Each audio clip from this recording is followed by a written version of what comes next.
Welcome! If you want to personalize your Snapchat profile and let people know a bit more about you, adding a bio is the perfect way to do it.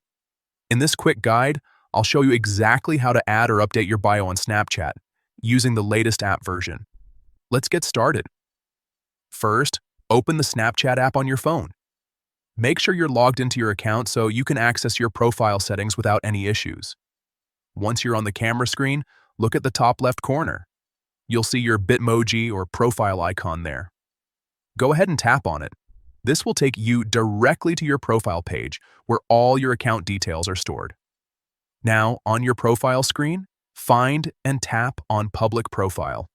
If you haven't set this up yet, you may need to create one first, but most users already have this option available.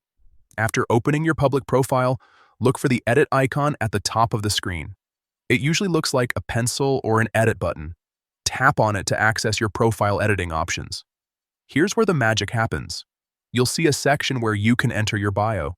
Simply type in whatever you'd like to share. This could be a short description about yourself, your interests, or even a fun quote. Keep it simple, clear, and true to your personality. Once you've entered your new bio, make sure to save your changes.